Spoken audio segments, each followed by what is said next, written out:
family member. She grew up in Fort McLeod, Alberta, Canada. She earned her undergraduate degree in political science from the University of Cleveland, where she was also a member of the local basketball team. Lindsay then managed a golf course in her hometown for 4 years until she attended law school at the University of Idaho College of Law. At U of I, Lindsay was a member of the national sport team, where she won best grade at the regional tournament in Seattle, and a member of the Baker team support team, where they placed second at the regional tournament in Las Vegas, and made it to the Colorado National University. Lindsay was also a member of law review, and they were teaching assistant for the LRM class. She graduated magna cum laude in 2014, and right now she is currently working for Justice Brewer in the Supreme Court. Next, we have Jennifer Dempsey. She's an attorney with the law firm Anderson & Tucci, where she advises and collaborates with decision makers and stakeholders for both public and private companies. She helps identify, analyze, and prioritize risks in order to direct and apply available resources to generate specific legal and business solutions. Her specific expertise is in agribusiness, having worked with several multinational companies to address and manage diverse issues and projects involving production, distribution, and marketing of crop inputs. In addition, she works directly with management to address personal and employment issues on a nationwide basis. Next, we have Brian Buckham. Brian Buckham is the lead counsel at Idaho Power Company, where his practice includes securities transactions and compliance, finance and capital market transactions, corporate governance, commercial transactions and procurement, credit commodities, Sarbanes-Oxley and Dodd-Frank matters, and other areas. Prior to joining Idaho Power, he was an attorney at Davis Wright Train's Portland office, and later at Trari. That's right, I think. Where his practice focuses on securities, mergers and acquisitions, private equity, and corporate governance. Lastly, we have Jane Hochberg, who has been really integral in putting together this event, by the way. She's a graduate from the Brandeis University and the University of Oregon Law School. She serves as the law clerk to Justice Byron Johnson at the Idaho Supreme Court, was an associate at Hawley, Troxell, Innes, and Hawley for 4 years, and has been a deputy attorney general at the Idaho Attorney General's office since 2001. She's been part of the office's Consumer Protection Division since 2004, and is currently the lead deputy in that division, where she often works with or supervising externs and interns. I don't think I'm introducing myself yet. Hi, I'm Chantal. I'm going to be moderating. I'm currently a law clerk for Justice Jim Jones at the Idaho Supreme Court. Before we get into prepared questions, I just want to point out this is going to be a really casual, interactive event. If you have a question at any time you want to ask the panelists, please raise your hand. If you don't feel comfortable asking a question out loud, you can maybe pass a note to Jenny here, and she can get it to me, and we can read it anonymously. So I'm just going to go ahead and jump in. Our first question is, what was one of the biggest lessons you learned as a new attorney, or biggest mistakes you made? And I'm going to actually start with Jane and maybe this way. Well, first I have to give you this required disclaimer, and this is something you'll learn when you become a government employee. Everything I say today is just my own personal opinion. It's not the opinion of my boss. It's not the opinion of the Office of the AG. There's something there too. So biggest mistake, I want to let you guys know, I'll speak just for myself. I'm not up here because I did everything right. I'm up here because I made mistakes along the way, and that's okay. You can bounce back from them. So I'm hoping that you guys learn from mistakes that we made and mistakes we've seen, and can build on that to be successful in your first job rather than go through some of the struggles we've gone through. So the biggest lessons from the big picture philosophical perspective is just remember, this is not brain surgery. Nobody's going to die unless you're doing death penalty cases. Maybe, but other than that, it's going to be okay. So, waking up at 3 a.m. all panicked because you might have cited a case wrong or something. I think that's a normal process that everyone's going to go through as a new attorney, but try to get past that, leave the anxiety and nervousness away, and just keep it in perspective that, mistakes happen, you learn from them, you move on, they're not going to ruin your case. You can fix almost anything, with a supplemental pleading or something like that, or a contract amendment, you can fix things, so it's okay. And along with that big picture philosophical approach, don't let the law take over your lives. It's really easy as a new associate at a law firm to give up your friends and family and important big events because, oh my gosh, I have to meet local hours, so I can't go to your wedding, things like that. And looking back on it, that was really stupid. I should have gone to some of these dealt with the bill of rights later. From a practical perspective, one of the biggest mistakes I made is when someone says, can you draft this up for me? They don't really need a draft. They need a final product. And get it as final as you can before you turn it over to somebody. Don't print something off the printer, find a typo, and fix it with your pen. I was lucky enough to work with a senior associate when I first started at Paul Drexel who caught these mistakes before they would go to the partner and stop me and say, no, they don't really need draft, they need a final product. So that's something to keep in mind. You know, always use spell check, turn in your best product no matter what. Yeah, so from my perspective, the biggest lesson that I ever learned, and it's something I still need to work on, is just asking questions. You come out of law school, pay a lot of money for it, went for 3 years, you're studying for the bar, and you expect you should know everything, and it turns out you start your job and you know nothing. So the first thing you have to do is just don't spin your wheels on projects, ask the questions. Yeah, I was at the firm, I did securities laws, and you don't really learn a whole lot of securities laws in law school. So we had a wise sage down in the office, and his name was Dave Baca. And whenever we had a question that we thought was really complicated or we weren't going to have an answer, we would sheepishly go down to his office, raise our hand and say, Dave, here's our issue. And, and he would sit down and he would be very patient with us and he would give us the answer. And in looking back at the questions that I asked him, it's a little bit embarrassing, but some of them were exceptionally basic, but it gave him great comfort that we came down and asked the questions. We'd walk away and give high fives to each other about the answer from the wise sage. But about 5 years later, I remember him saying we were really dorky.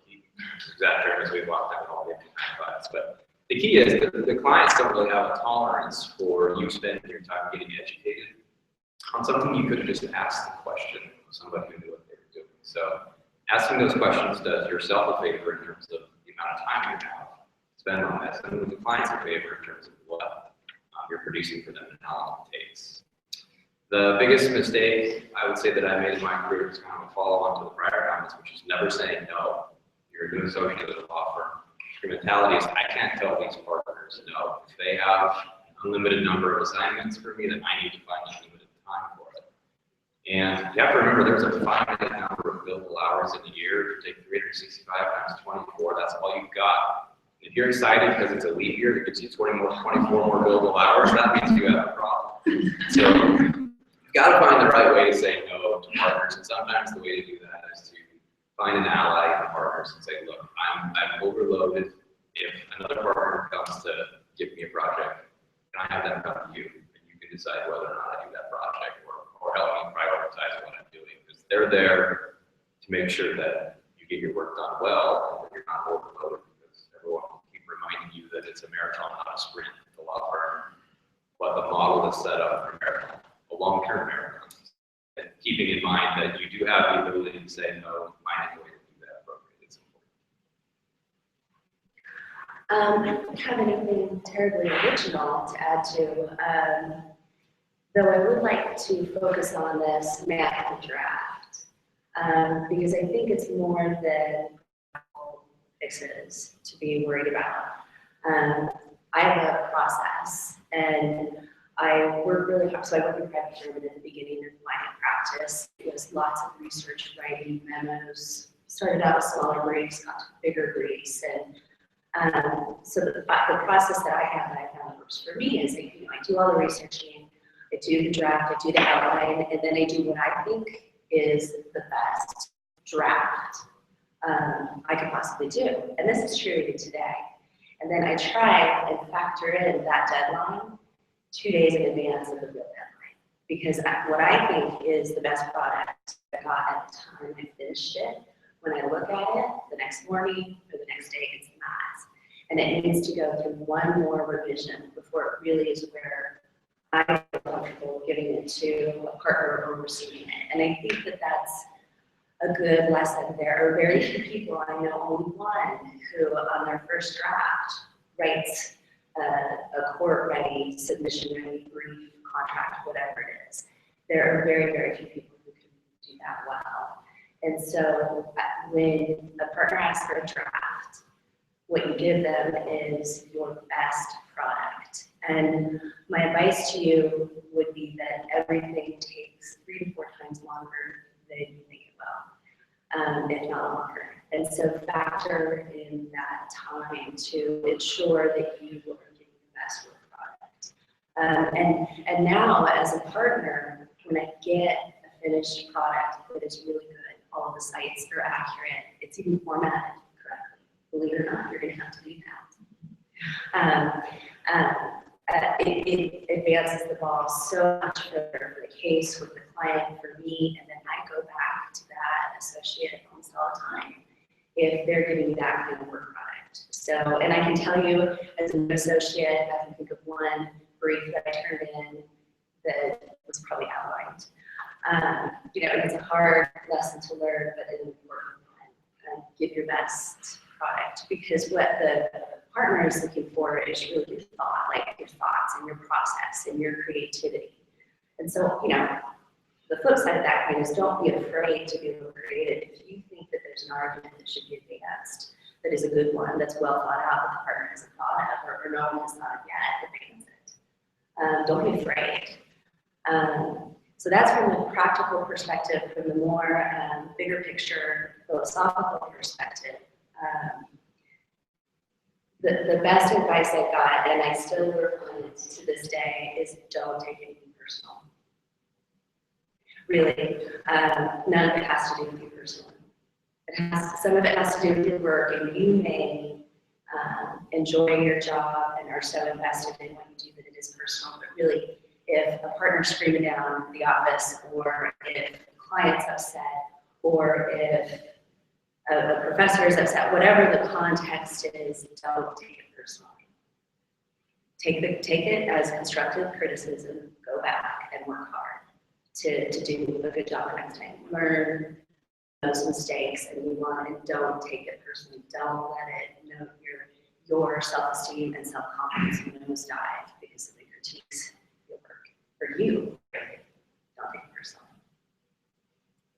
I guess my answers might be, well, they won't be very far off of the answers that you've been getting from everyone else, but my perspective will be coming from a clerk. So the biggest lesson I learned as a clerk is, again, to not be afraid to ask questions. It can be intimidating when you first start out to, approach your judge and ask what you might think is a silly question, but it's really important to be able to have that open communication with your judge and to have those lines of communication open. And I guess the biggest mistake that I learned as a clerk is relying too heavily on parties' arguments and their take on the law, and not, taking what they have to say in the research. Not a grain of salt, but I think it's important to do your own independent research and to form your own opinions on the law. I guess Justice Burdick, when I started out, I think he says this to every clerk starting out for him. It's kind of funny. He relates the job to high school dating. He tells us that attorneys will tell you anything to get what they want. So I kind of tell myself that when I'm going on, and I think, okay, just kind of, put my blinders on and do my own independent research and go from there. So I guess that's. I might just add something, because a lot of what we're talking about here is like asking questions, and I know that can be really intimidating, especially when you first start a job and you don't want to make a mistake, you don't want to look stupid. One of the things I would make sure to, when you start your first job, to find out is, like, how does your boss like to communicate? Like, my justice, he doesn't use his email. Like, I can't ask him a question on email, he won't answer that question. So he's going into his office, or maybe your boss does prefer email, maybe your boss prefers that you write like a brief memo to ask the question, depending on what the question is, so kind of hashing that out. It's important probably too. I think just because Jennifer kind of jumped into this, also I don't move on to what are some tips for doing well on a legal assignment. And Jennifer kind of already talked about that with just making sure you think about foot forward, taking some time to edit. Does anyone else have any thoughts on that? Brian, do you want to start? Sure, I can start. Again, I'd just start off and say asking the questions. At the end of the day, you're responsible for figuring out what the facts are. So you think you're given an assignment and you're given a catalog of facts, and you think this is just like a law school exam. I have the facts I need, and now I can perform on the project. Well, you may have half of the facts if you're lucky. So as you're going through the project, you can figure out exactly what you need, whatever the same time, you need to know what this is supposed to look like. So there are instances where I might ask for a specific work product from an outside counsel. And I've seen this enough times that I've seen it go bad, you don't tell them exactly what you want. In fact, I've asked people to deliver something specific and I get something different back. Clients have an idea of what they want in work product. So your goal is to either deliver them exactly what they want within their expectations or reset their expectations so that you can give them something that they need. A good example of this is the securities offering. The client comes in and says they want to do a securities offering. And I have these standard questions that I would ask them about what their expectations were. And you hit them then with the, okay, this is going to cost you X $1,000. And that's when all of a sudden you get a very blank stare. And so your job as a lawyer and as a counselor is to explain to them what you're doing for them and why the amount they're spending for the project is a sensible amount. And then delivering to them what it is you set their expectations for. So if they've asked for a specific set of documents, and that is in fact the correct set of documents, delivering to them that particular work product. The other thing to do, and this is keeping people apprised of where you're at and when you're going to deliver. If there's a black hole there between the client and the lawyer, or between the partner and the associate, partner and the client start to get a little bit nervous about where you're at on that because they all have deadlines to do what they have to meet. So keeping people apprised of where you're at on the specific assignment makes a lot of sense for everybody. The other comment I'll make is, partner comes in and says, I need you to do a Series A offer. And first thing you think of when you're your associate, never heard of that. I have no idea what that is. And you start to panic a little bit. And I think it's really important to, on your own time, somebody asks you to do something and you have no idea what it is. Again, ask questions about it. But second, on your own time, go figure out what it is. Go find out what a Series A offering is. Maybe what the document set might look like so that you, on your own time, have some context for it. And if you really want to look good in front of the partner or the client, this is probably more so for clients, write down on the bill that you spent a lot of time educating yourself on this. But next to it, don't put $450 an hour, put no charge.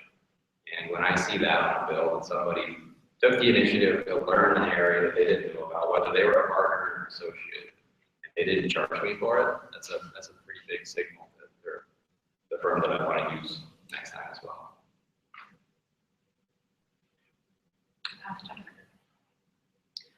Nice. Well, I think I gave you probably my primary tip on that. There is, I've learned over the last 3 to 5 years that in the Japanese culture, they have this, and this isn't specific to a legal assignment, or maybe you've heard about this, but that for some companies, they have a bar, and I don't remember what the saying is, but they have essentially a line in the doorway.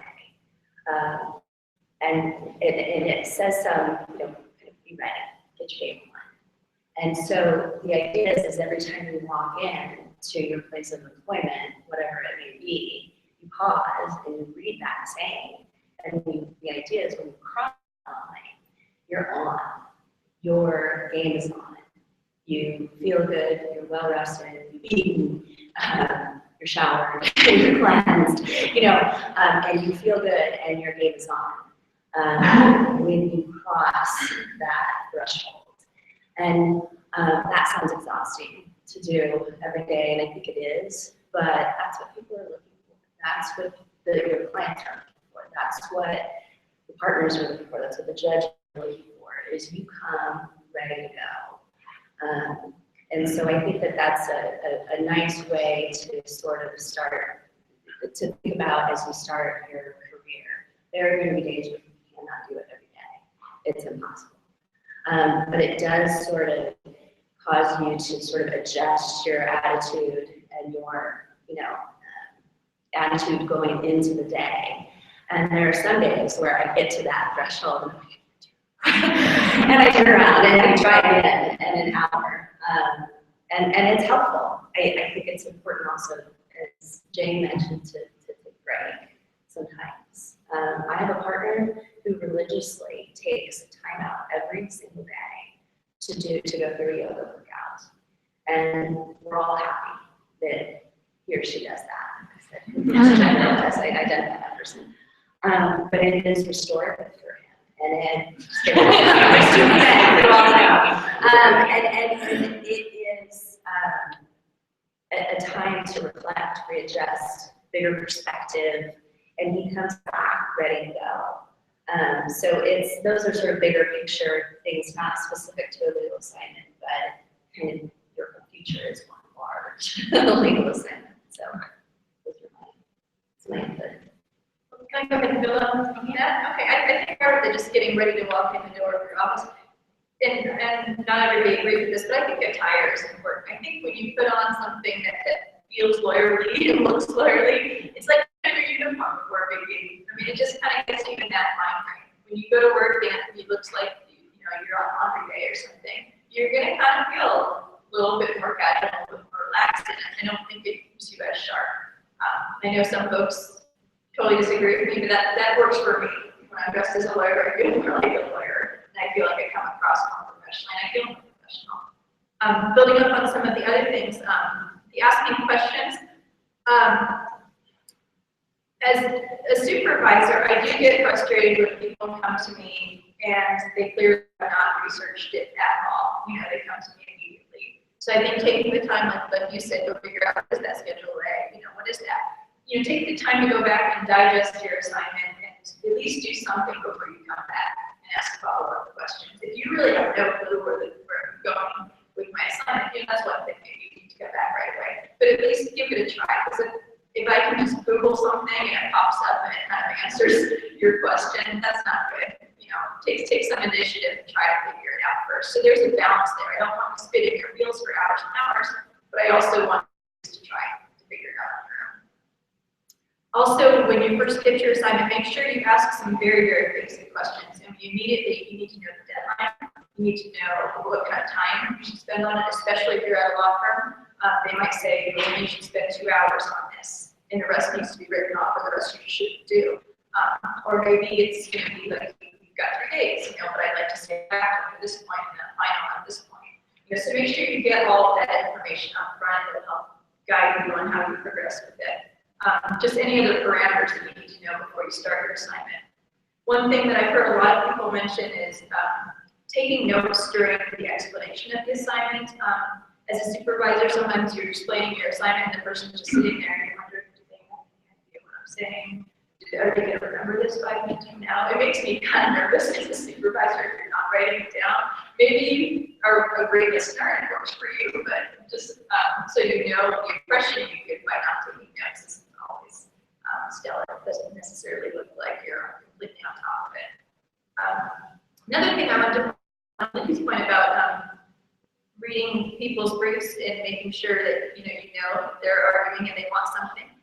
Something as a new attorney, sometimes you read the other side's argument, whether it's a brief or maybe it's a first draft of contract, and you think, oh, they're from such and such firm, they're from Davis Wright Tremaine or whatever. They're really, really smart, so they know what they're doing, and my argument's going to lose or this or that. And you get kind of intimidated by some of the big law firms, big names in the community, and don't. I mean, everybody's human, everybody makes mistakes. Some folks, especially outside of the state, will try to sneak stuff past you that isn't right. So just keep that in perspective too. You're just as smart as them. Maybe you don't have the recent experience or this or that, but you're just as capable of getting on Westlaw and researching the issue and figuring it out. So don't let the big law intimidate you. Another thing about doing well on a legal assignment, I think it's perfectly acceptable to ask for an example. If you're asked to draft up a complaint, it's perfectly fine to go get an example of your supervisor's complaint so you can see this is how they like to do it. And then you can kind of model your product after that. And if you think that it's wrong, maybe you can be improved upon that too. But at least you'll see an example of what your supervisor at least thinks is okay to do as a starting point. Use your support staff. And when I say use, I don't mean abuse. I mean use them for their knowledge. The folks that are paralegals and assistants probably know a heck of a lot more than you, and they've seen ton more. Make sure you're really nice to them and they can really help you with your career. They can find you examples of your supervisor's work. They can correct you if you're way off base in your format, things like that. They can be a real big asset, so don't be scared to go ask them for help, or don't feel like it's making you, or you should know it because you're a lawyer or whatever. Just go ask them. They're another person they've been practicing in this field and have a very important role in your firm or in your corporation. I think that's, getting back to the final product, don't rely on spell check. I know I mentioned before we should use spell check, but don't rely on it. Make sure you prove stuff. An example from my office, someone pretty high up in the office where the Attorney General's office spell general wrong, comes out as genital, or common laws, pubic law, and that's going to put us through spell check pretty easy. So to make sure, or spell check will correct it to that. So make sure you actually read your files and get those corrections before they're turned into the court. So those are real examples. So. Oh, sorry, I don't mean to dominate anything. One thing that is really important is ask for feedback if you don't get it. As a supervisor, I know I'm not always good about giving feedback. So, if your supervisor doesn't come back and walk you through your work product, or at least show it to you on paper, what you did wrong, where you could improve, ask for it, take the initiative to do so. Maybe the person won't have time to do it right then, but later on, instead of the time, you can go through your product. I don't have much to add, other than just emphasizing the importance of leaving yourself enough time to edit at the end. Editing is probably the most crucial part for me, anyways. I think it is. You catch a lot of mistakes you didn't catch early on, and if you have the luxury of having a second set of eyes read it before you hand it in, that's always nice, because sometimes when you've been reading your same work over and over again, your eyes will skip over a lot of mistakes. So if you can have somebody else read it, catch some mistakes that you missed reading on your own, and just try to be really thorough. First impressions last, so if you do a good job on your first few assignments, then it's easier to get into a habit, and you'll earn the respect of your superiors. One other thing I would add to what Jane said is, looking at a model of a complaint or something like that. For the business lawyers in the room, one of the temptations is to either start from scratch, which is usually a bad idea on the business side. Somebody's probably done this before, something similar to what you're doing. Start with that. But at the same time, if you're pressed for time, don't end with that either, because whatever that document was that's up on the document management site was specific to that client's need. So don't just do a find and replace on the client's name, because that always turns out poorly. Go through the document, think about your client's individual needs, and tailor it to them. Otherwise, all they have to do is go on some online site that has a license agreement, change the name, and they would be done. They don't need lawyers. They need lawyers because we have practical advice specific to them. So always start with a model. Plagiarism is about 25% of corporate law. Somebody's done most of this stuff. The rest of it is specifically tailored to the client. But again, don't start from scratch on a lot of this stuff, because very, very intelligent people have thought about this for a very long time. I had just one more thing to add with respect to the relationship with support staff. And I think that as new attorneys, you need to understand that as the attorneys, you have ultimate responsibility for what goes out the door, when it goes out the door, whether you meet the deadline, whether you meet the criteria that's set up by the client. And so your secretaries, your paralegals, the support staff, your assistants are there to help you, and they play a critical, invaluable role in this process, in the practice of law. You shouldn't discount their position at all. In fact, they can make your life a lot easier and better if you've got a good one. But you cannot rely on them to correctly calendar critical deadlines, the statute of limitations, appellate brief deadlines. You as the attorneys have the responsibility to go back and verify that those are accurately calendared.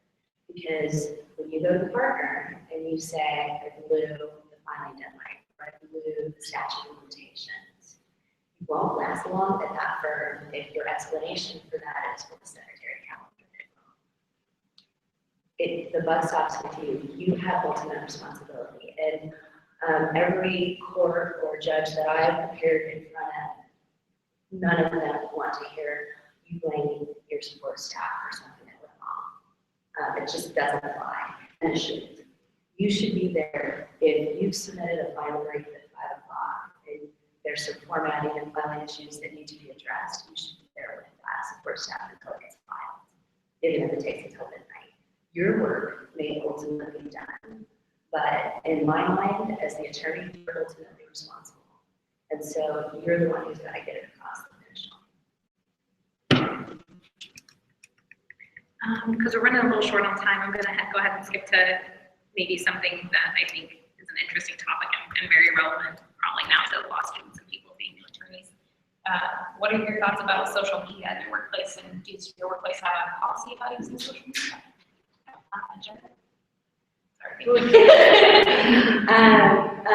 We're a smaller firm, so we don't have a policy on social media, other than they can do it at any time, anywhere else, probably across this line, but it isn't an issue that's been addressed head on. I think for anyone,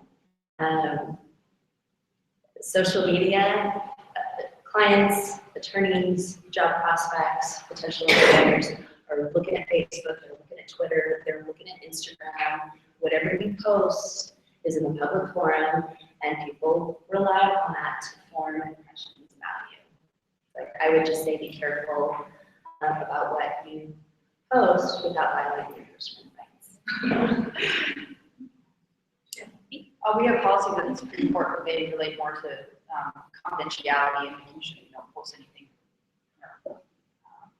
violating any of those confidentiality rules. And me personally, I just think, use your common sense and judgment. Like, less is more. You don't want to talk about your job. You don't want to put anything on it.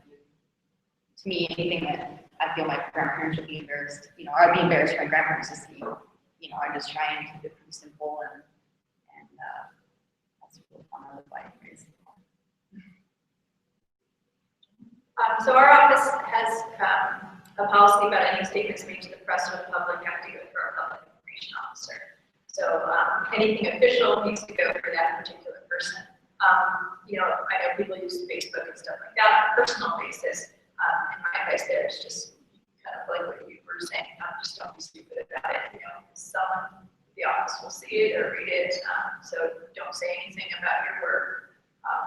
Anything that's potentially confidential or could impact a case or anything like that, keep that down. And future employers will be looking at these things. It's out there, so keep that in mind.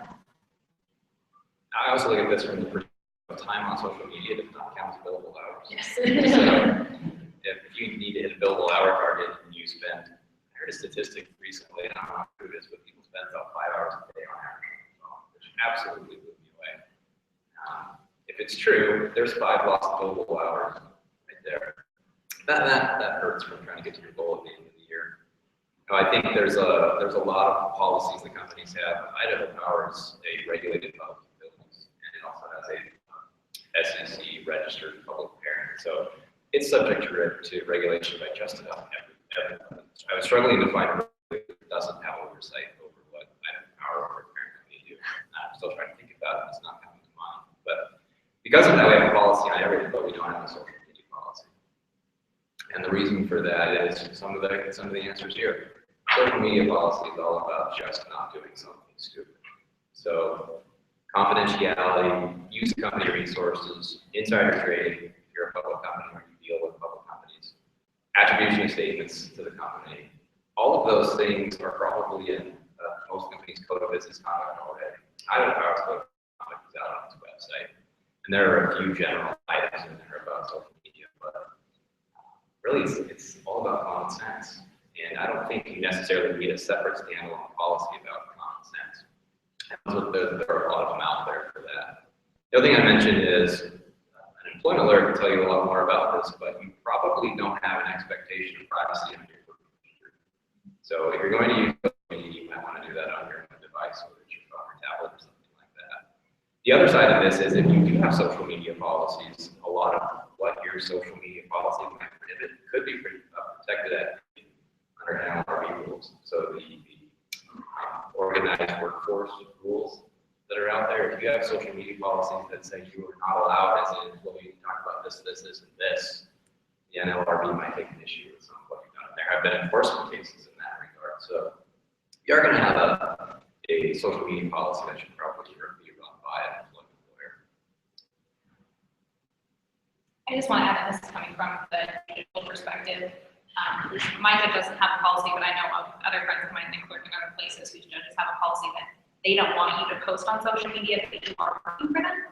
And so that's definitely something you need to run by your judge when you first start, like, hey, maybe you shouldn't post on your LinkedIn that you are currently clerking for this judge because you're going to have an issue with that. So just want to add that. Moving on, I think we skipped over this, but we want to go back and just get some practical tips for being a good employee. I think what it all boils down to for me is just having a good work ethic, being personable, being easy to work with, you know, showing up to work on time, working hard while you're there, not bringing your personal life to work. For me, for me, I just emphasize the work ethic and working hard. I feel like we've covered a lot of the points I was going to mention. One thing that I think is really important is do every task without complaining if you can. Because at least, you know, with government, probably the court, sometimes you're going to have to make your own file. Sometimes you're going to have to photocopy or scan things that you might think are need you or something because you're a lawyer. But it's just the way it is. You know, sometimes you just have to do some things that you think you're overqualified for and just suck it up and do it and do a good job on it. That's important to me when I feel like there's an attitude problem because they don't want to do something because they're trying to lawyer. That doesn't go over well when I see, you know, people that have 30 years experience doing it without complaining. So maybe I shouldn't complain. Sometimes our work is perjury. From my perspective, I think we always have to remember that we're in a service business, and providing customer service or basic client service or appropriate service to the partners is top of mind for everyone. So just being available. So being the type of lawyer that goes to work and shuts the door and closes the blinds every day doesn't usually last very long. First of all, it's a miserable way to practice law because you're not getting a lot of social interaction. It's already hard enough to find social interaction when you're writing briefs or whatever you're working on. So being available to them when they need it. Sometimes that means getting to work early. I'm not a morning person, but I go to work relatively early. And then making sure you're available by phone. I always check my email several times a night to make sure that there isn't something critical going on that somebody needs. Because people are paying a lot of money for these legal services. And when they start thinking about how much they're paying by the hour, they are not afraid to interrupt you, whatever you're doing. So being available to them is important. You still, of course, need time for yourself. So vacations and things like that are important. But just being available is really important. It's good. The other issue I would say is for being a good employee, be under promise over deliver rule, and never go away on that stuff. The only thing I have to add, and I actually passed this list to some of the attorneys in your office, and so I can't take credit for this one, but I think it's a good piece of advice. Try and understand the specific workplace culture. Not only will that help you be a good employee, but it will help you determine whether the place you're at is a good fit for you. Some attorneys want to go. Some people want to go into an office, shut the door, and work for 7 hours a day. That brings them happiness. That makes them happy.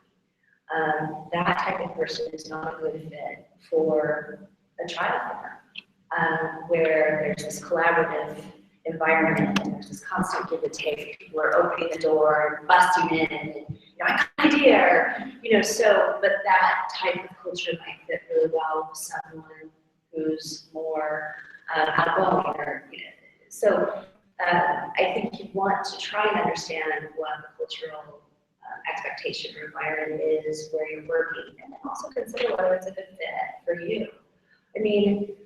I think that you also have to think about what's important to you and what do you want your life to look like in 3, 5, 10 years.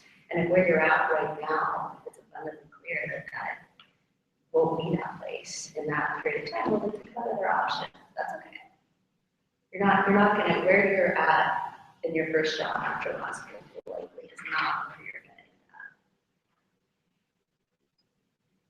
So we're running short on time. I wanted to get to a question I imagine everyone kind of wants to hear the answer to. What are some new attorney mistakes that you've seen as a supervisor?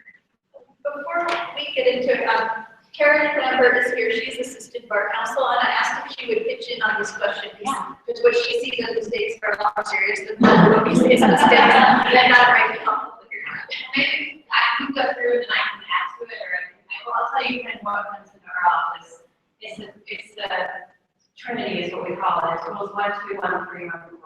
It's abiding by client objectives, it's acting with reasonable promise, diligence, and it's reasonably communicating with the client.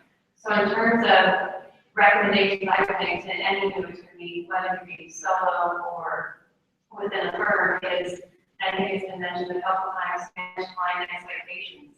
And I think that's in two ways. First of all, if you have someone come in and they've already been through 3 attorneys, and all of those 3 attorneys did everything wrong, and now they come to you the same case, I say that's a red flag. And we get so many attorneys coming into our office because they have grievances filed against them, in addition to those prior 3 attorneys, that kind of make sure that you have that client know the expectations. If it's not a solid case, let them know that from the front. Communication. I don't know how many of you text with clients, if that's allowed for email. I think one of the best practices I've seen, and studies bear it out in terms of your attention span, is maybe check your emails once every half hour. And let clients know when they come in the door, and let partners know that you will be checking within these hours. We've had attorneys turned in because they didn't respond, we got emails, 6 emails between 6 and 10 p.m., and they turned that person in. If the attorney had sat them down and said, I have Black Box site of this, I will return all emails and phone calls within 24 hours, probably half of the get would have been their problem. So I think that's it. The third thing, it was mentioned, don't blame the staff. You mentioned any judge that's accepted that. Our office, there's a rule 5.3, and it requires that an attorney, any supervising authority, reasonably ensures there are measures in place to ensure that any staff's conduct is compatible with your professional obligations. So not only will missing a deadline be for statute of limitations get the client in trouble, but you and you blame your attorney will just get to a 5.3 because you just told us that you want to supervise them. And in terms of the triage, I'll use medical terms because I have been dealing with ICU matters for the last 7 months. It's not heart surgery, it's not brain surgery, it can be fixed unless it's a deadline. And be nice to the nurses, they're the ones doing a lot of the work. And that means court clerks, that means people making the copies. I remember at College Hospital, Gina and I both worked there, and there was a certain partner who was going to take a YMCA lunch between noon and 2, and he didn't meet deadline, and so I was photocopying with his secretary, my secretary, until 7 that night for midnight filing deadline. He didn't complain, he didn't ask me to do it, and I won the lifelong love of that secretary. I didn't bill for it, it's the right thing to do. I'm serving the client, I'm serving no complaints. So I guess from that perspective, both from the big firm and taking on clients that you can actually help. So following up on that, I think one of the biggest mistakes I've seen as a supervisor is the attorney and intern or extern thinking they're smarter or better than the staff. You're not. Yeah. That's what it is. It's not. I'm fine. Well, we all play our own role. And everybody, there's nobody that's less important or more. Everybody's important. And so make sure you're nice to the security guards, you're nice to the clerk, you're nice to everyone, because you never know what that person's going to say. And, I mean, As soon as they're telling everyone, and I remember the legislature, I had my assistant, my secretary would tell me which representative or senator was nice to her, and guess who got drafting first done. They're all important. Some of them may have been able to go to law school, they just weren't as lucky as the rest of us. I mean, keep that in mind, just as smart, just as capable. And if you can make someone say do it. yeah. As far as other ones, one thing I'm seeing a lot, and it's so frustrating to me, are the interns and externs being late for meetings. There'll be a room full of folks from the AG's office, and we're looking for we're so and it's like in a couple minutes into it, somebody has to go get them, bring them to the meeting. After a while, when that happens, we just stop fighting. So, check your calendar, stay on top of it.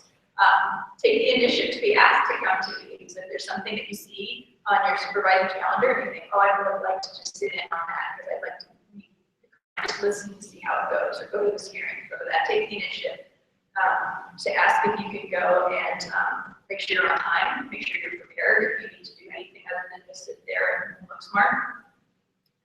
Another quick practical tip is don't do something really fast, unless for some reason you've got a deadline that's really fast. But if you've got 3 days to do something, don't rush it around and turn it back to me in 3 hours, because then I know you haven't really done a thorough job, and it shows. You can tell you haven't really thought through all the issues. Take that time, let it sit. Even if you think you're done, let it sit for a couple hours. If you have that luxury, work on something else, then come back to it. I'd much rather have a thorough product and a really well done product than it done fast. I think all the rest of the things I've actually covered them earlier. From my perspective, I'll look at it from the business lawyer perspective, and that is one of the biggest mistakes I see is people on the business law side want to sit around and pontificate about some ideas that might be applicable. I think creativity is a good thing in the law, but at the end of the day, if you want to espouse theory and pontificate, you probably should have been on the Supreme Court or a law professor or something like that. As a business lawyer, the client wants you to be very business-minded and practical with the answer. So practicality is the key in a lot of instances. So when the client calls, the answer to the client is not no.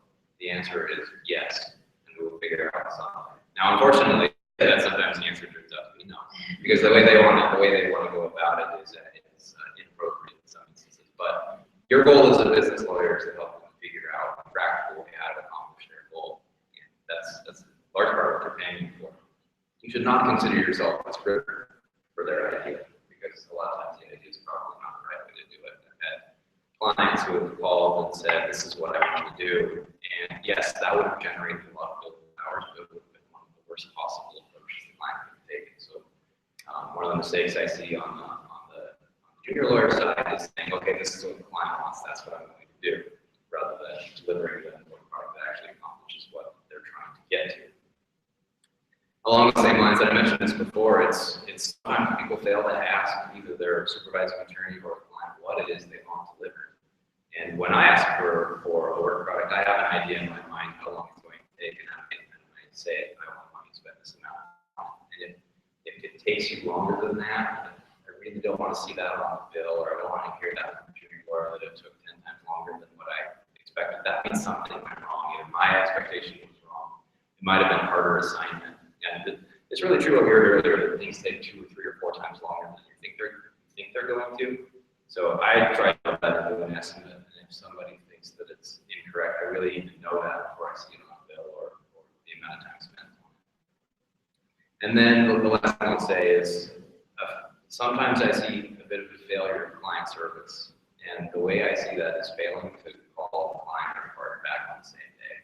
So if I get a phone call from a client, or receive a phone call from a client, or a partner asks for something, most of the time it would be impossible for me to get to it that particular day.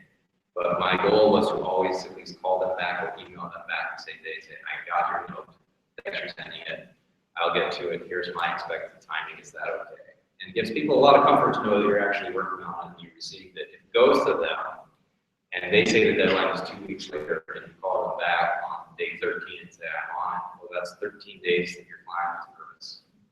So getting back to them and letting them know that you got it in your office. I think helpful from a client's perspective.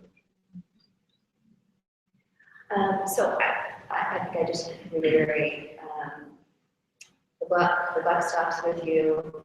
I don't want to hear that secretary forgot to mail it, or paralegal didn't finish the site check, or I don't want to hear that, because to me that says you're not willing to go that extra mile that you may be overqualified to do. We do a lot of work that we're overqualified to do, but frankly, it's part of the deliverable you want to give to the client, from my perspective. So take responsibility for all of your actions. And I would say one of the largest mistakes is when a new attorney does. I could just add to that, when you make mistakes, because everyone's going to just admit it. Yeah. And I would say that with our office, you would expect that anyone would get reasons, but I can write on the record and see where the mistake happened and just be human and admit it. You've got nothing to lose with partners, right? If they know that they know you're gonna make mistakes, and if they know that you'll admit to it and learn from it, then I think that makes them trust in your favor with you. And you know, if you guys agree with that, like, just acknowledge it and learn from it. Apparently, if somebody doesn't know something's technically right or wrong, can they call your office? In fact, that's the job is ethics calls. So that's something. I call the ethics hotline often when I'm unsure. Before you take the action. Yeah, what's keep the that in mind. first issue, what's, you can, and it's, as far as I understand, it's anonymous, but there, sometimes we deal with really hard issues, and you are not gonna know which direction to go. 30-year, 40-year attorneys are not gonna know which direction to go. I know also many people who are senior to me call bar counsel because they give fabulous advice and you've got direction on it. And as far as, you know, mea culpa, on a mistake, early on in my career, I missed a deadline and I was able to fix it, thankfully. And I went to the partner and I crawled in, because he's not a nice guy. And I called in and I said, I made a mistake, but I think I fixed it. Here's what I did. And that was probably the only recommendation I got from that partner ever. You know, that was, okay, good. Now I know you're on it, and I know you're going to continue to fix the problem. And so it's really important that you own up to mistakes, because if you don't, what often happens is it just grows into something much larger than you could have ever anticipated. I just want to take a quick moment. If anyone has to be back to work at 1, please feel free to leave. If you need to leave, it's not going to offend anybody, but that might be a good time if that's something you need to do. I do want to mention before anyone leaves, we have flyers in the back of the room for the Idaho Women Lawyers Retreat that's happening April 28th to April 30th in McCall. Also, if you want more information about that, we have information on the Idaho Women Lawyers website. There's also information about membership. If any of you want to become members, it's open to attorneys, law students. You don't have to be a woman. Just pointing that out. And there's information about membership there also. I don't know much to add. As senior law clerk, part of my responsibility is to supervise externs looking through our chambers. So just 2 quick points as to what I've noticed mistakes that externs tend to make. One is, again, they're afraid to ask questions. And I think that, you know, it's just so important to ask questions if you're unsure, especially when you're starting out. And 2, jump into conclusions on the law without necessarily doing, you know, adequate research. And then when you form that opinion or conclusion on the law, being unwilling to change that opinion when you're confronted with law that says otherwise. So just be willing to see both sides of an argument and, you know, be open to go against what you might personally believe should be the answer, I guess, is those are the 2 biggest mistakes that I've noticed anyways. I just want to add something about, because we were talking about interacting with staff and being nice to staff. It's really important that you were nice to staff, not only the staff at your firm, but the court staff when you go to the court. I can tell you that the JA for my judge has worked with him for 40 years. And if you speak unkindly to Trisha, he's going to know about it, and you're probably going to hear about it. So it's really important to be nice to court staff. I guess why don't we take a minute to talk about mentorship? Do you have any advice for any attorney on how to find a mentor or how to build that relationship? Right? I think my piece of advice is to ask. I think if you ask most people, they would love to be a mentor. Most people are probably afraid to ask. I'd say it's certainly not weird to ask. I'll admit I'm a terrible mentor. I was assigned one when I was at the firm, and we went out to lunch for the first day, and I forgot my wallet. So the mentee had to pay for the outing. That was a bad start. But from there, I think it went better. But I think remember that nobody's too big to be a mentor. Find somebody who does what you're interested in doing, and just ask them. I think you have to remember that you're the one responsible for your professional development. Your mentor is not. So it's you who needs to go out and find somebody and decide what you want your path to be, your professional development to be. And you have to do it. And in addition to being a bad mentor, I'm also a really bad investor. So I put money in the 401k and it disappears. I think a much better investment is taking somebody out to lunch once a month. Because you're getting to know people, your network, and you never know what might come from those lunches. And you may develop a relationship with somebody who you didn't think was going to be a mentor, who does in fact become your mentor. So you can look at that as a good investment from both the professional development side and the networking side. And I would also encourage you to look at unlikely places. So you may not be in your dream job now, but find somebody who is, or an area that you may not see yourself going into, but you're interested in, and make that person, or at least try and make that person a mentor. I think that it might be a good relationship. How about one? Hey, there's now a rule that says you only need one mentor. I can't even count the number of mentors I feel like I have. Somebody eats well, and they eat well consistently. That's my health nutritionist mentor. Somebody has a good balance. That's someone I look to as a balancing mentor. And I don't, so the definition of mentor for me is not just someone that I meet with on a regular basis to talk about whatever the particular issue is. It's someone that I admire, that I might try and strive to be more like that aspect of that particular person. And I think even in the professional context, you can have someone who I've got what I call my balance mentor, someone who I think does a fabulous job of balancing life outside of work and work. And I've got a professional mentor, someone that I think I'd like to be like in my professional career. They may not fit the way I'd like to be like in other ways, I try and keep lines of communication open. So you don't need just one mentor. And I think that you also want to find a sponsor. I think they're almost as important as a mentor. And a sponsor is someone who's going to advocate for you, who's going to make that phone call and say, hey, this person would be amazing in that opening that you've got, or you should really consider this person for this project that you're looking toward, who you can put as a reference, who's going to give honest and rave reviews about who you are. I think it's important to have a sponsor as well. I guess just the one thing that I would add is just to make sure that there's, give and take to your relationship with your mentor. Don't just use your mentor for what you need out of them. I think it's important to foster a healthy, a healthy relationship with them, get to know them, allow them to get to know you, and have that back and forth. I guess instead of just taking from them, it has to be give and take. Yeah, I found this question really, really hard.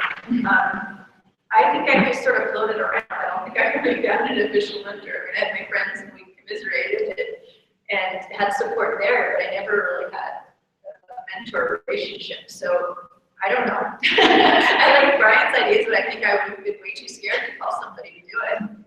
Way too intimidated. I mean, now 20 years of practicing, I would be scared to call somebody and ask them, but as a new attorney, no way. So if you're brave, that sounds like a great idea. But yeah, I don't have any good suggestions on this. Elizabeth does though.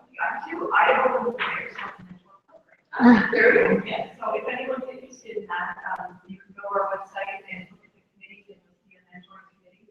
And you'll be matched up with someone who, depending on what you put in your form, the kinds of work you are looking for, or Jennifer is saying, I'm looking for someone who can help me with my work-life balance, and kind of things, whatever it is that you're interested in, and that committee will help match you up. I have 2 mentees right now, and one of them is a practicing lawyer, and one of them is a law student. So, she's looking for advice on how to get into this or that area of practice, like things like law school, things like should I take this class or should I do law review instead, or So not that I have an answer, like I tell her who should be law review, but I don't have the answer, but we're talking. I have 4 years that I can mention of experience and friends like Jamie or others who I can say, So, you know, please use the mentor program. We really want to foster that. I would just add two things. I'd like to be Edith's mentee. But it's definitely, State Bar also has a mentorship program, and Mommy Jake does a fantastic job. I know he starts typically with attorneys just out of law school who are maybe starting out their solo practice, and you find someone else who does PR work or I think if you're in a bigger firm or with the agency, you can find a mentor perhaps within there, and now help you with the culture as well. But they do have a mentorship program in State Bar that helps with it. It's even with the fantastic. There's just a small fee. It does get something for your background. You're matched up, we'll go have lunch or coffee, whatever you want to do. And you don't have to, kind of go and find that person. Well, it is after 1 o'clock, and I'm sure some of our panelists probably have to be getting back to work, but can we thank them for taking the time?